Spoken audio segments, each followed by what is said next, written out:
오늘 하나님께서 우리에게 주실 말씀은 누가복음 1장 46절에서 56절 말씀입니다. 마리아가 이르되 내 영혼이 주를 찬양하며 내 마음이 하나님 내 구주를 기뻐하였음은 그의 여종의 비천함을 돌보셨음이라. 보라, 이제 후로는 만세의 날을 복이 있다 일컬으리로다. 능하신 이가 큰 일을 내게 행하셨으니 그 이름이 거룩하시며 긍휼하심이 두려워하는 자에게 대대로 이르는도다. 그의 팔로 힘을 보이사 마음의 생각이 교만한 자들을 흩으셨고 권세 있는 자를 그 위에서 내리치셨으며 비천한 자를 높이셨고 줄이는 자를 좋은 것으로 배불리셨으며 부자는 빈손으로 보내셨도다. 그 종 이스라엘을 도우사 긍휼히 여기시고 기억하시되 우리 조상에게 말씀하신 것과 같이 아브라함과 그 자손에게 영원히 하시리로다 하니라. 마리아가 석 달쯤 함께 있다가 집으로 돌아가니라. 아멘. 오늘 대림절 예수님의 오심과 또 재림하여 오실 예수님을 기다리면서 우리가 지키는 대림절 셋째 주입니다.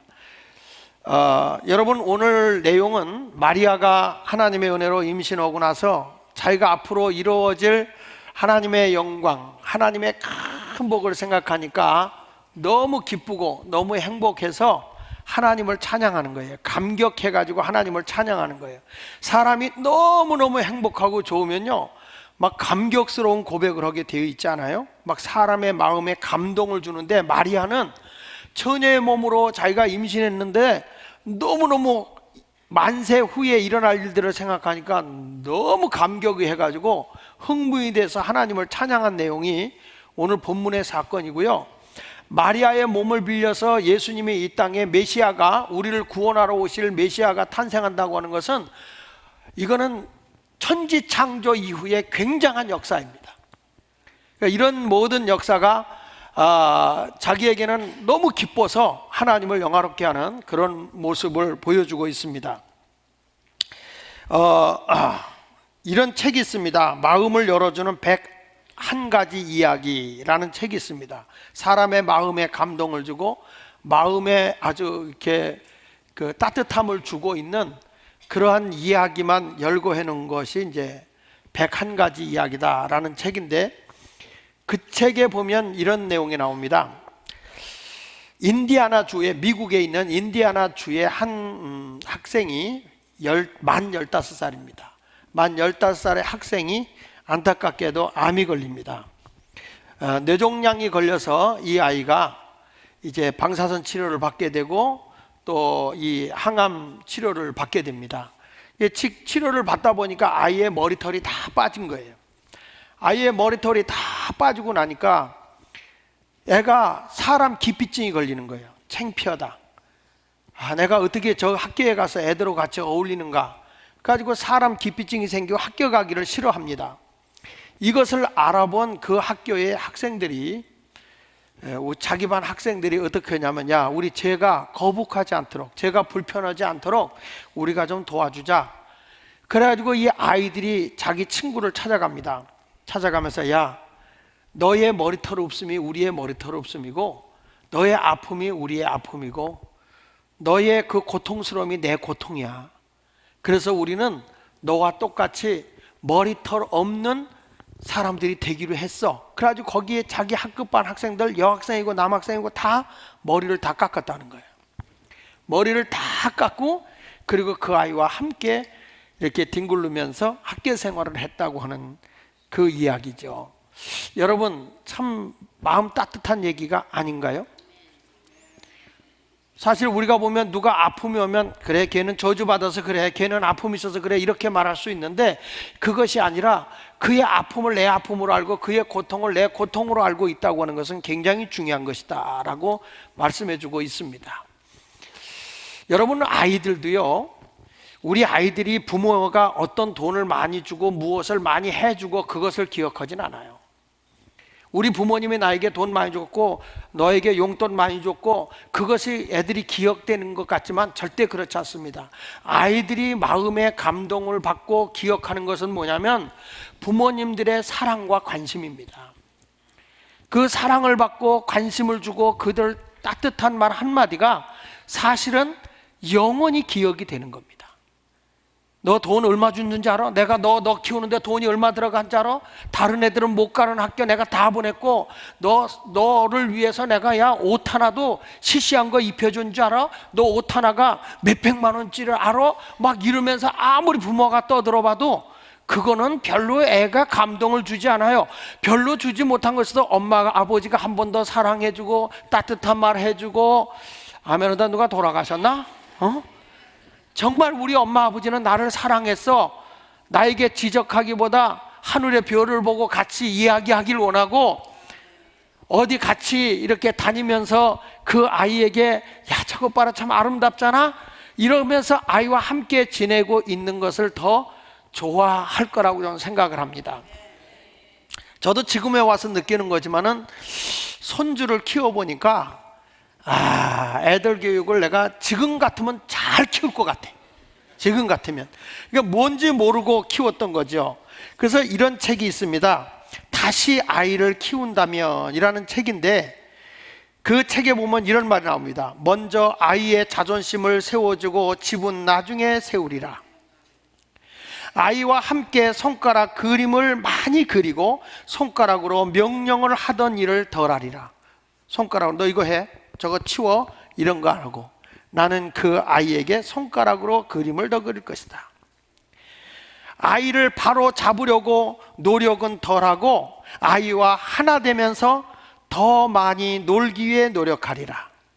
만일 다시 아이를 키운다면 들판을 더 많이 뛰고 별을 오래 보리라. 더 많이 껴안고 더 적게 다투리라. 난 이 책을 보면서 나를 두고 하는 말 같더라고요. 덜 단호하고 더 많이 아이의 말을 긍정하리라. 힘을 사랑하는 사람으로 보이지 않고 사랑의 힘을 가진 사람으로 아이에게 보이리라.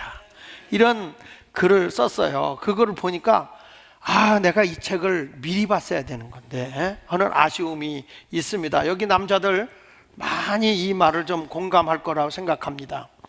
엄하고 강하게 키우면 애가 강할 것 같은데 더 약해지는 거예요. 사랑을 가지고 아이에게 관심을 가져줄 때 그 아이는 건강하게 자랄 거라고 저는 생각을 합니다. 그렇습니다. 오늘 마리아라고 하는 사람이 하나님의 은혜를 받고 보니까 그 은혜가 지금에 와서는 내가 힘들고 어려운 일일지 모르지만 미래를 봤을 때는 더 많이 더 큰 하나님의 은혜를 받게 된다는 걸 알게 되면서부터 그는 너무 행복해하고 너무 기뻐서 하나님을 찬양하는 겁니다. 오늘도 마리아의 찬양이 여러분 예수 그리스도를 믿는 여러분의 찬양이 되기를 부탁하면서 오늘 함께 은혜를 받으려고 합니다. 첫째로는 자신을 선택해 주신 하나님의 은혜를 찬양한 것입니다. 따라서 나를 선택해서 메시아를 주신 하나님을 찬양했다. 이 마리아라는 사람은요 이렇게 고백을 합니다. 46절부터 누가복음 1장 46절부터 48절까지 보면 이런 말씀이 나와요. 마리아가 이르되 내 영혼이 주를 찬양하며 내 마음이 하나님 내 구주를 기뻐하였으면 다 같이 그의 여종의 무엇을 돌보셨음이라고요? 비천함을 돌봤다는 거예요. 마리아는요 자기가 잘난 사람이 아니라는 거예요. 지금 살고 있는 것도 가난하고 농촌 구석에서 천한 구석에서 얼굴도 새카맣게 지내고 있을 거라고 봐요. 여러분 그렇게 비비크림을 바른다든지 이렇게 화장을 멋들어지게 하고 그러는 거 아니었어요. 이 여자는 자기가 봐도 비천한 여자였어요. 농촌에서 살고 있는 가난한 사람이고 누가 그렇게 관심 있게 보는 여자가 아니었습니다. 이 사람은 결코 무슨 춘향이도 아니었고요. 그렇게 아름답게 생긴 여인도 아니었어요. 평강공주도 아니었어요. 그리고 앞으로 결혼하려고 하는 남자도 그렇게 좋은 직업을 가지고 있는 직업이 아니라 그 당시에 천대받고 멸시받고 있는 목수였어요. 그러니까 이 여자가 시집을 가면 목수한테 시집 가는 거예요. 옛날부터 천한 직업을 가진 사람을 쟁이라고 그랬습니다. 땜쟁이, 미쟁이, 목수쟁이, 예수쟁이도 꼭 들어갔어요 거기에. 그게 쟁이. 옛날 하면 목수들은 잘 못 산다고 생각해요. 요즘에는 이거 다르죠. 요즘엔 인테리어 업자라고 얘기를 하잖아요. 그러니까 왜 그렇게 목수는 옛날에 못 살았냐 그러면 항상 얘기할 때 그러더라고요. 목수는 항상 대패질해서 깎아내기 때문에 가난해진다고요. 그러면서 목수를 은근히 비하했어요. 근데 이 당시에도 목수라고 하는 직책은 그렇게 인정받는 직책이 아니라 천한 직업이었어요. 그러니까 이 여인은 지금 입장에서 보면 천한 여인으로서 비천한 자리에 있는 여인이었어요. 현재적으로도 비천하고 앞으로 시집가서 살 그 자리도 비천한 아내가 되는 거예요. 그리고 거기다가 또 하나님의 은혜를 받았다고 하지만 처녀가 임신을 했으니 이건 정말 인생 말종이에요. 자기가 한없이 추락하는 거예요. 한없이 낮아지는 거예요. 그럼에도 불구하고 이 여인 좀 보세요. 48절 같이 한번 다시 읽어보세요. 시작. 그 여종의 비천함을 돌보셨습니다. 보라, 이제후로는 만세에 나를 못되다 하리라, 복되다 하리라, 복이 있다 일컬으리라, 이렇게 말씀하는 거예요. 지금은 천한 자리에 있는 것 같아도 내가 하나님의 은혜를 받고 보니 우리 하나님께서 나를 만세 이후로 크게 복 있는 사람이다, 이렇게 말할 것이라고 얘기하고 있는 것입니다. 많은 사람들 이렇게 만나보면요, 그런 간증들을 많이 합니다. 난 옛날에 정말 천한 사람이었어. 우리 교회 와서 부흥했던 하근수 목사가 있어요. 지금 저 동탄 시원교회에서 크게 목회를 하고 계시잖아요. 새벽 기도가 주일 낮에 오는 숫자보다 더 많이 모이는 교회입니다. 근데 이 교회에, 이 시원교회 목사님이 항상 부흥회 가면요 아예 여기다 쏴요. 그게 뭘 쏘는지 아세요? 내가 IQ 검사를 중학교 때 했는데 84였다, 이렇게. 아예. 그래서 나는 그게 농담인 줄 알았어. 근데 학교 가서 IQ 검사한 거 84, 그걸 사진 찍어서 동영상으로 띄우고요, 인터넷에 띄워요. 그러면서 뭐란 거 아니? IQ 84짜리를 이렇게 쓰시는 하나님, 그렇게 썼어요. 그러니 여러분, IQ 84는 그렇게 썩 좋은 거 아니에요. 그런데 하나님이 쓰신다는 거예요. 부족해도 하나님이 쓰시는 걸 믿으세요. 저는 이제 여러분 좋은 사람 있으면 그쪽으로 다가가서 설교를 하려고 합니다.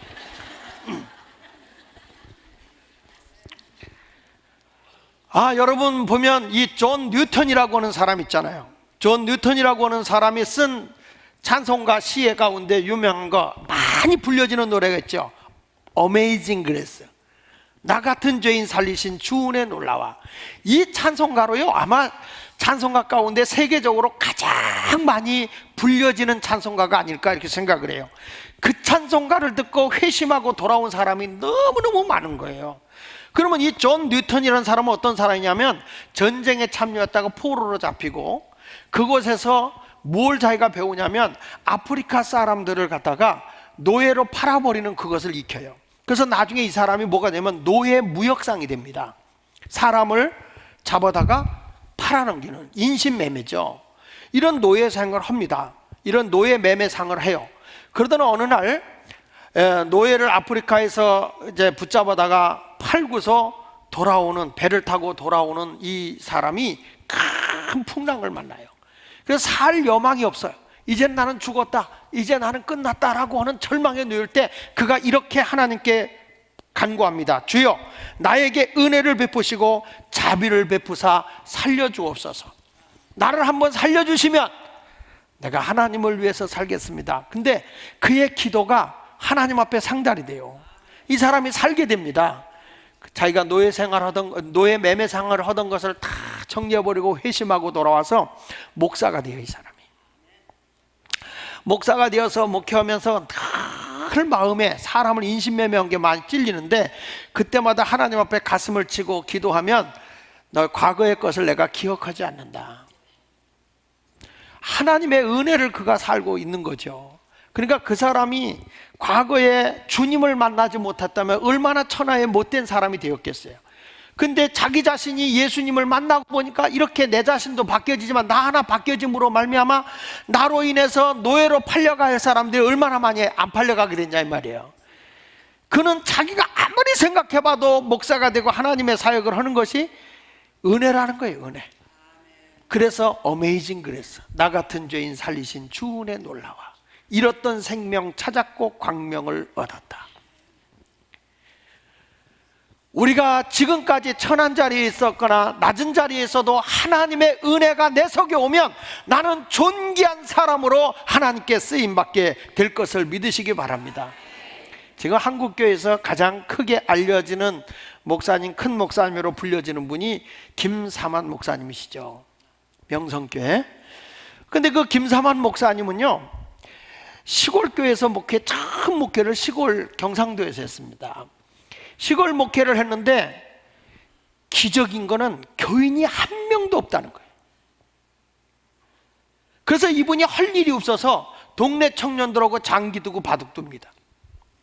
바둑을 두면서 아무리 생각해봐도 내가 이 모든 것을 해봐도, 이쪽으로 제가 오는 이유가 있어요. 찾아와서 보니까 아무리 생각을 해봐도 여기서 이게 있는 건 아니다, 목사가 이렇게 돼서는 안 되겠다 싶어가지고 자기가 도심지에 부목사로도 와야 되겠다. 그래서 이분이 천호동에 있는 모 교회로 이분이 부목사로 옵니다. 부목사로 왔는데 그 교회에서 쫓겨나요. 왜냐하면 이렇게 설교 못하는 목사는 처음 봤다는 거예요. 너무너무 설교를 못해 이분이. 그래가지고 그 교회에서 쫓겨나요. 그 이분이 할 수 없이 그래서 명일동에 교회 명성교회를 개척을 합니다. 개척을 하는데 그분이 하는 말이야. 나는 설교도 잘 못해요. 나는 건강도 없어요. 그래서 철야기도를 못하세요 이분이. 나는 새벽 기도만 합니다. 늘 하나님 앞에 기도합니다. 그런데 놀라운 거는요, 하나님이 그에게 은혜를 주기 시작해요.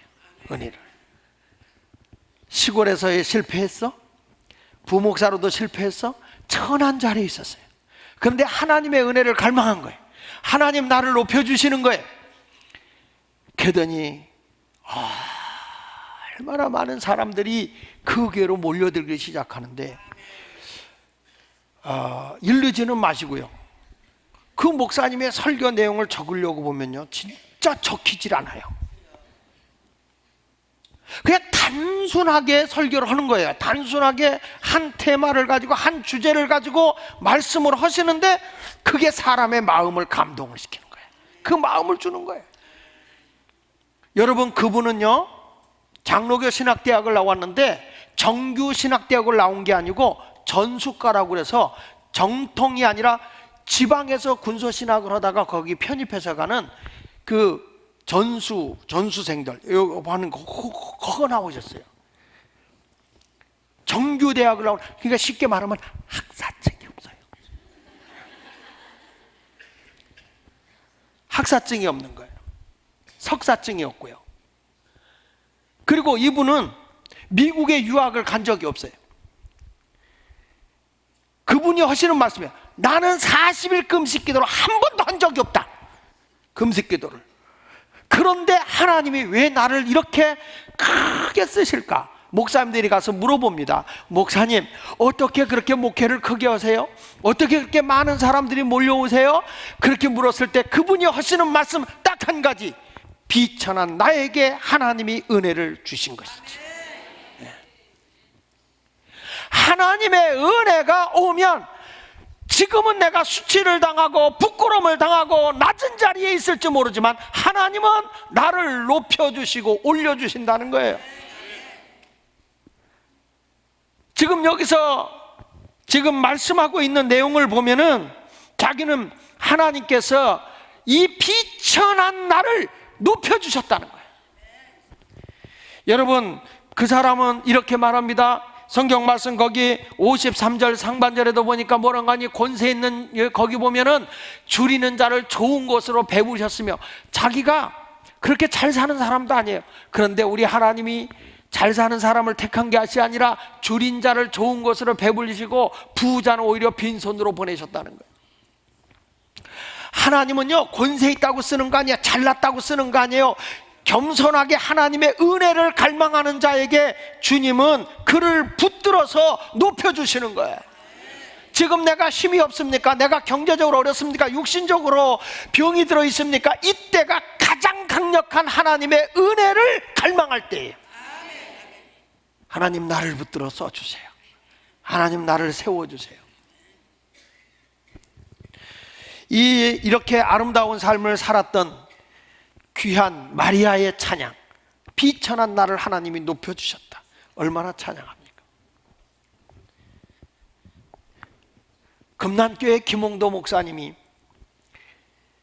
그 동기들이 그때 막 명성이 굉장히 높은 부흥 강사들이 30대부터 막 날려서 한국에.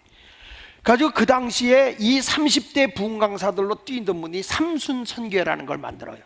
30대 부흥 강사들이 한국의 영권을 다 휘어잡고 다니고 있었대요. 내가 그걸 어떻게 잘하냐면 그 안에 대표자가 저희 작은아버지 되시는 장광용 목사님이 계셨거든요. 근데 제가 그 교회 부흥회를 갔을 때, 금난교회 부흥회를 갔는데 그 김홍도 목사님이 그런 말씀을 하시더라고요. 다 우리 또래인데 나도 부흥회 오라고 해서 갔더니 한번 부흥회 시키고 나더니 그 다음부터는 안 시키더래요. 왜냐하면 자기는 부흥 강사 재질이 없대요. 지금도 어느 교회 가서 부흥회 하라 그러면 그분은 원고를 다 가지고 가서 읽어야 돼요. 이게 부흥회를 잘 못한다고 해서 거기서 잘 시켜주지 않아서 자기는 밀려났대요. 그렇다고 내가 설교도 잘하는 것도 아니고 인기도 있는 것도 아닌데, 그렇다고 뭐 이렇게 싹 잘난 것도 없는데 하나님이 은혜를 주니까 지금은 감리교에서 제일 많이 모이는 교회. 저는 그 교회에 가서 정말 그 교인들이 얼마나 열심히 기도하는지 꼭 기도원에 온 것 같아요.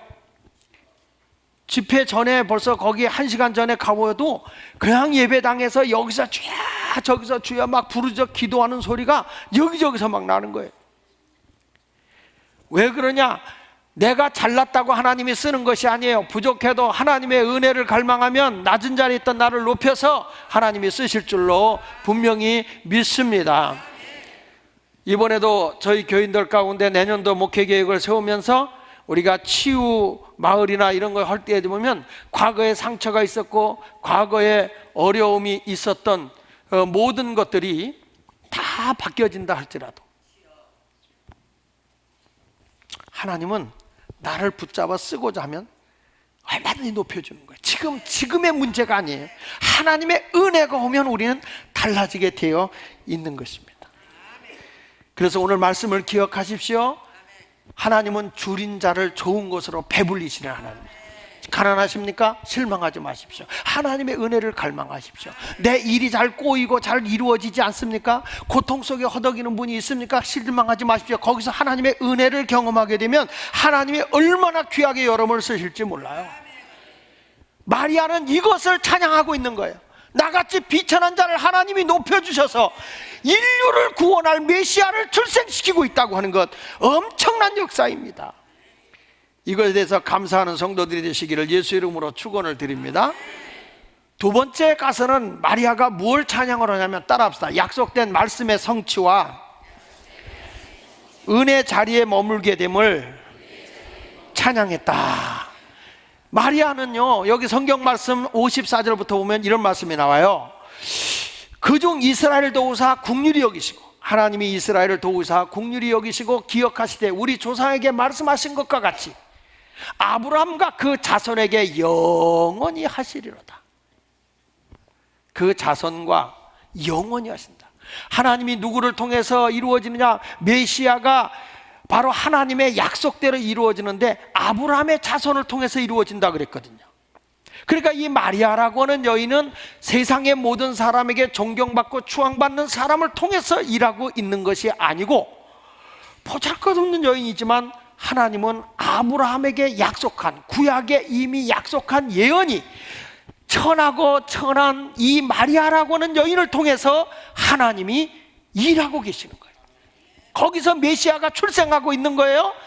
야, 하나님의 약속된 말씀이 나를 통해서 이루어지고 있구나.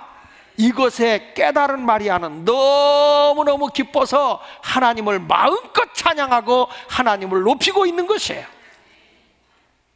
따라합시다. 하나님, 나를 써주심을 감사합니다.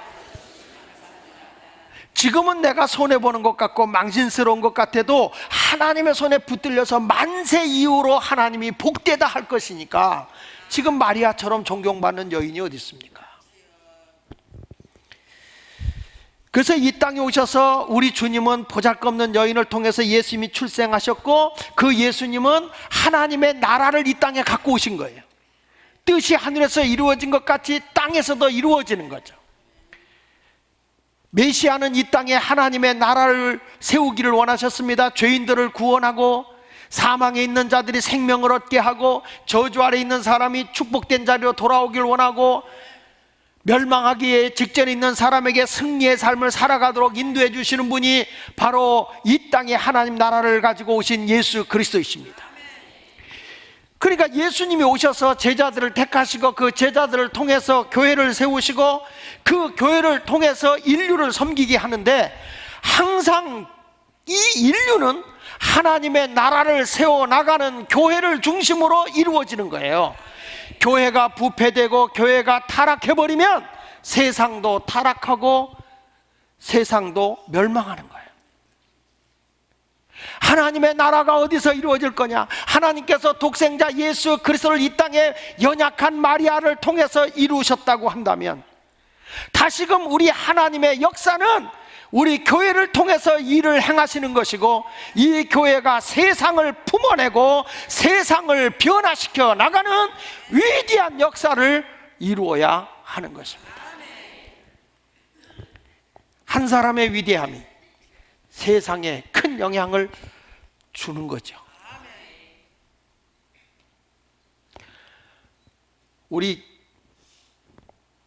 신당동이 우리 학교, 고등학교를 여러분들의 눈물로 세웠지만, 그 한 학생이 노래 하나 잘 부르는 것 때문에 세계에 많이 알려지게 됐고, 세계에서 이 신당동을 다 알게 됐어요.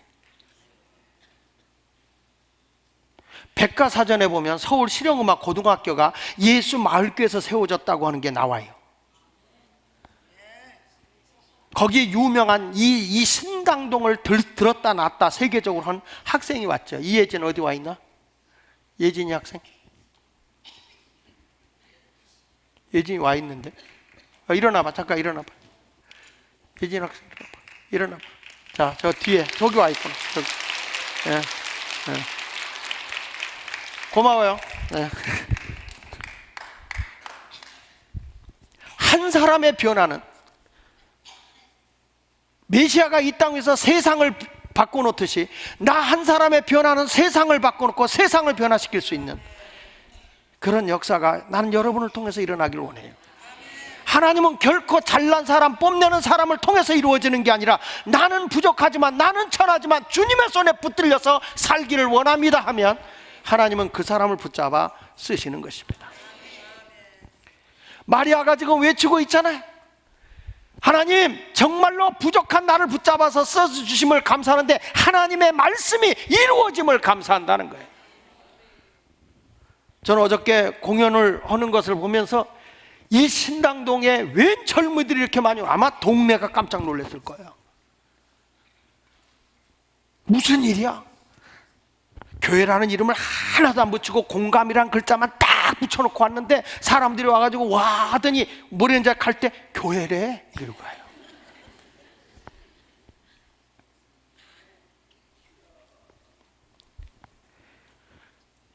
지금 교회들마다 텅텅 비고 난리예요. 젊은이들이 가서 마음껏 뛰어놀고 공연하고 자기들의 문화를 만드는, 지금 세대 간의 지금 문화의 갈등 속에 있는 여기에 지금 우리 교회도 갈등이 올 수 있어요. 그러나 이것은 미래지향적으로 가서 하나님의 은혜를 가진 자들이 마음껏 하나님을 찬양하고 하나님을 영화롭게 하며 세상을 구원해내는, 세상 노래로 인기가 있다고 할지라도 마지막 순간에 가서 딱 하나님을 찬양하는 사람이 돼봐. 어저께 김연아가 내 사무실 옆에 있었어요. 그래도 날도 보지 말래요. 내 사무실 쓰면서. 한 사람의 인기가 있으면 사람들이 막 그 사람 하나 때문에 뭐 얼마나 많은 영향을 주겠습니까? 인류를 구원하시는 예수 그리스도가 이 땅에서 저와 여러분을 택하신 겁니다. 이 땅에 하나님의 나라를 세우려고 하는 것입니다. 하나님께 영광이 되는 아름다운 삶을 살아가시길 바랍니다. 와, 나도 깜짝 놀랐어요. 어저께 공연을 하는데 와, 음향 소리가 그렇게 우리 교회에게 좋고 막 조명이, 나는 하늘에서 뭐가 내려오는 줄 알았어요.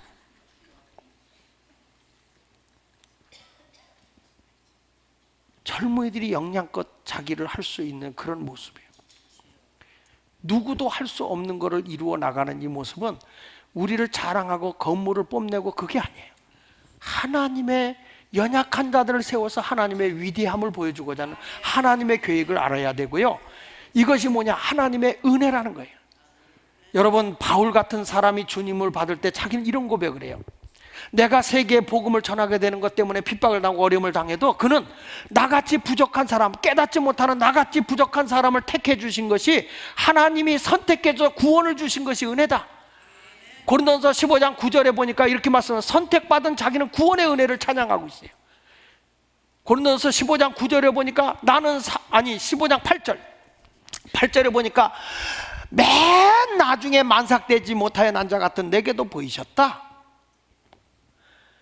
자기는 만삭되지 못하여 났다는 건 뭐예요? 8달 반 만에 태어났다는 거예요.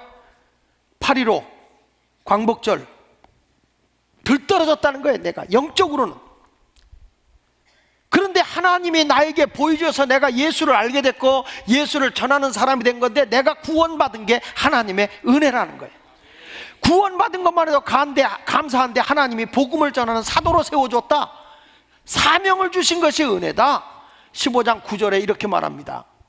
나는 사도 중에 가장 작은 자라. 나는 사도라, 나는 하나님의 교회를 받게 했으므로 사도라 칭함을 받기에 감당하지 못할 자다. 자기는 잘 몰라서 예수 믿는 사람을 핍박하고 예수 믿는 사람을 막 조롱을 했다는 거예요.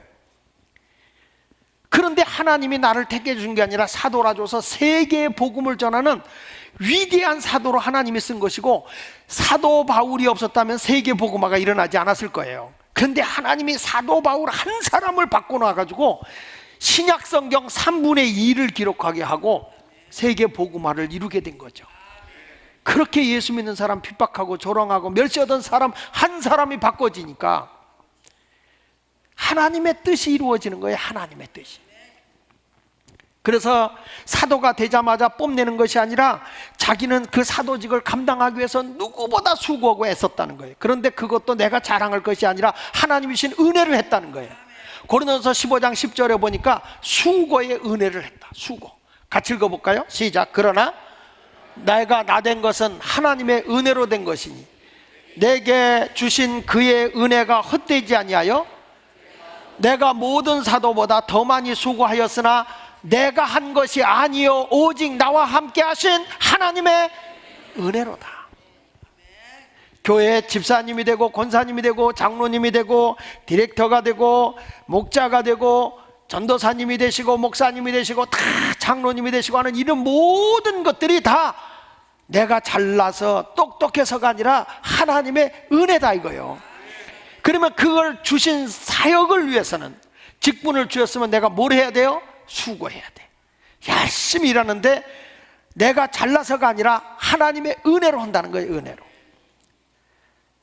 마리아가 임신한 것은 잘나서가 아니라 하나님의 은혜라는 거예요. 내가 비록 수모를 당할 수 있고 멸시를 당할 거 있어도 그것조차도 하나님의 은혜다 이렇게 말하는 거예요. 그러면 그 은혜가 끝까지 지속되기가 얼마나 어렵습니까? 막 위험도 오고 위협도 오고, 자기가 그 처녀가 임신한 걸 알면 돌이 날라와서 맞아 죽게 되고, 그 사람과 이 정혼한 남자 요셉과 헤어질 위기에 놓여서, 성경에도 보니까 요셉이라는 사람이 조용히 마리아와 끊으려고 했다고 그랬잖아요. 그런데 하나님이 천사를 보내서 마리아 데려오기를 두려워하지 마라. 이 남자가 진짜 신앙이 좋은 거예요. 만약에 우리 이강배 장로님이, 김옥자 권사님이 임신을 했는데 천사가 와서 이강배야 네 아내 데려오기를 두려워하지 마라, 이것은 성령으로 임신한 거란다, 그러면 이강배 장로님은 아멘 합니다. 왜 아멘 합니까? 그럴 이유가 없기 때문에.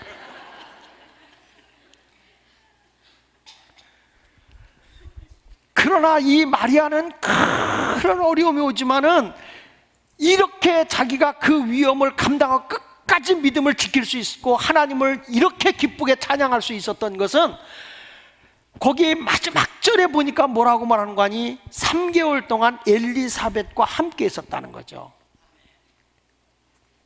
이게 무슨 얘기냐면 엘리사벳은 이미 하나님의 은혜를 받아서 세례 요한을 임신한 여자잖아요. 아이를 낳을 수 없는 여인이었는데 마리아가 석 달쯤 함께 엘리사벳과 있었던 거예요. 내가 은혜를 지키고 은혜가 계속 올라가려고 하면요, 은혜의 자리에 가야 되고 은혜의 사람과 만나야 돼요. 교회 와서 원망하고 불평하는 사람, 짜증내는 사람 만나면 나도 짜증나고 불평하고 원망하는 거예요.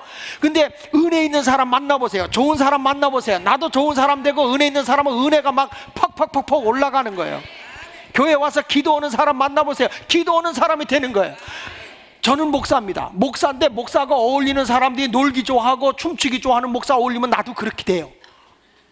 근데 목사들이 말해서 성경 말씀 깊이 보고 기도 많이 하고 이런 목사를 만나면 같이 어울려서 가는 거예요. 같이 어울려서 뭔가 이루기 위해서 그 일을 하는 거예요. 사랑하는 여러분, 나는 어떤 성도가 되어야 될 것이냐? 하나님의 은혜 속에 사는 사람과 함께하는 삶을 살아가야 할 줄로 믿습니다. 마리아는 이와 같은 아름다운 삶을 살아갔어요. 이런 말이 있습니다. 질환지실 포오지사라라는 말이 있는데 이건 무슨 뜻이냐면 이런 뜻입니다. 난초가 있는 방에 들어가면 난초의 향기가 옷에 배고 생선 가게에 들어가게 되면 내 몸에 생선 냄새가 몸에 배고, 좋은 사람과 교제하면 좋은 사람이 되고 나쁜 사람과 교제하게 되면 나쁜 사람이 된다. 사람은 누구하고 어울리냐는 게 그만큼 중요한 거예요. 저도 부흥회를 가면은 마지막 날은 많은 교인들을 위해서 안수기도를 해주고, 그러니까 목사님 힘들다고 그 교회에서 식사 대접을 잘 해야 된대요. 이 지혜가 없는 교인들은 꼭 마지막 날 고기 먹는 게 좋다고 고기를 사줘요. 삼겹살을 사주든지 뭐 갈비를 사주든지 해요. 자, 그런데 나는 고민이 있어요. 이게요, 고깃집에 가서 고기를 구워 먹으면 내 몸에 고기 냄새가 배요. 교인들이 이제 안수하러 가잖아요. 강장로님 딱 안수를 딱 하면 주여 하다 말고 고기 이렇게 되는 거예요. 은혜를 못 받아요. 아, 이 목사 갈비 먹었구나, 이 목사 등심 먹었구나, 이분 어디 가서 고기 먹었네. 주여고 주님의 은혜를 갈망하다가 느닷없이 고기가 탁 나오는 거예요. 그러니까 이게 덕스럽지가 않아요. 막 은혜를 갈망해야 하는데 덕이 안 돼요. 여러분 그렇습니다. 진짜 잡념이 들어가서는 안 되거든요. 막 기도하고 가는데 이 목사는 비싼 거 먹었을 거야, 틀림없이 갈비도 아마 4인분 먹었을 거야, 막 이러면 주여 하다 말고 갈비. 제발 그렇게 하지 마라. 제발. 이번에도 부흥회 가서 자, 식사는 간단하게 합니다. 뭘 하시겠습니까? 난 설렁탕 먹으면 좋습니다. 설렁탕 아니면 갈비탕. 그렇게 하더니 아, 어떻게 목사님 그런 걸 대접하냐? 그러면 짜장면. 그저 한 끼 먹는데 그렇게 사치하게 비싸게 하지 말자. 우리가 은혜 받는 데만 올인하자. 그랬더니요, 아, 정말 다음부터 내가 더 공개적으로 하려고 그래요. 오늘은 짜장면, 내일은 설렁탕, 그 다음에 갈비탕 이러면요, 교인들이 저 목사 검소하다고 은혜를 그냥 받아.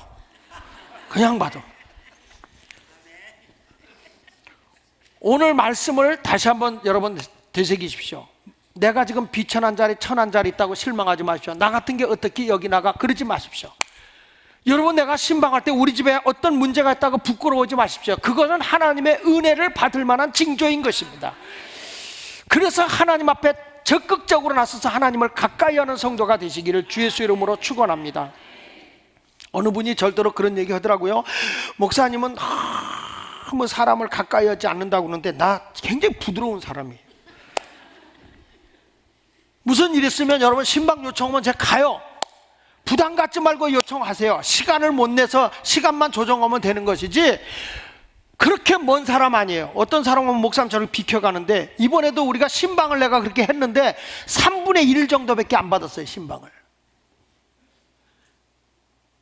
그러니까 이제 여러분들이 내가 다음 봄에도 다시 신방 하려고 그래요. 신방 안 받으면 할 때까지 내가 받을 거예요. 내가 이게 안 나온 사람들 내 명단 지금 다 체크하고 있어요. 그 쫓아갈 거예요. 이건 난 단체로 못 받겠다 그런 사람은 아예 집으로 가서라도 내가 할 테니까 밤 12시라도 갈 테니까 하나님의 은혜를 사모하고 하나님의 갈망하십시오. 나는 창피해서 못 받습니다 그러지 마십시오. 주님은 여러분에게 은혜 주길 원하시는 겁니다. 그 은혜를 받고 하나님을 찬양하며 하나님께 영광을 돌리는 그런 아름다운 성도들이 되시기를 예수 이름으로 축원합니다. 기도하겠습니다. 오늘 말씀을 생각하면서 우리 다 같이 한 음성으로 기도합니다.